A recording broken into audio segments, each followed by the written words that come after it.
De mai bine de 35 de ani, noi la LR am crezut în mai mult. Suntem convinși că împreună, cu fiecare partener, fiecare client și fiecare angajat, putem realiza mai mult. Dar ce înseamnă cu adevărat mai mult pentru noi în zilele noastre? Înseamnă că întotdeauna mai sus, mai departe, mai repede? Sau mai mult înseamnă și mai multă flexibilitate, o familie mai mare, mai multă siguranță, mai multă independență, mai multă sănătate, frumusețe, comunitate, libertate și oportunitate?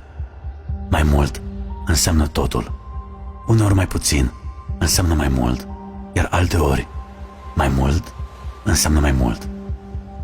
Toate lucrurile la care visezi și în care crezi pot însemna mai mult. Nu face compromisuri. Ceea ce contează este ce înseamnă pentru tine mai mult. Noi te ajutăm să-ți definești acel mai mult al tău. De mai mult de 35 de ani, noi investim în oameni. Noi credem în puterea unei comunități unite. Mai multă unitate înseamnă depășirea chiar și a celor mai provocatoare perioade. Împreună, noi creștem datorită motivației și inspirației fiecărui individ din comunitatea noastră. Noi oferim mai multă libertate pentru afacerea ta și oportunități egale pentru toți. Poți lucra oriunde, oricând și cu oricine dorești. Tu decizi. Primești mai mult decât poți cumpăra cu bani. Succesul nu are un nume, așa că dă-l pe al tău. Oportunitatea noastră unică de afaceri îți oferă șansa de a realiza mai mult. Cu ajutorul produselor de înaltă calitate pentru sănătate și frumusețe, made in Germany, create și îmbogățite cu cele mai bune ingrediente naturale, bazate pe cele mai noi descoperiri științifice pentru mai multă sănătate.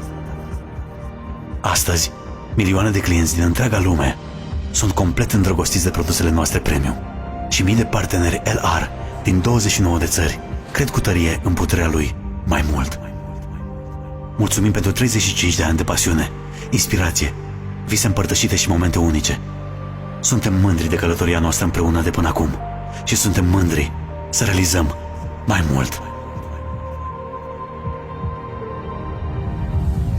Tu, ce vrei să faci?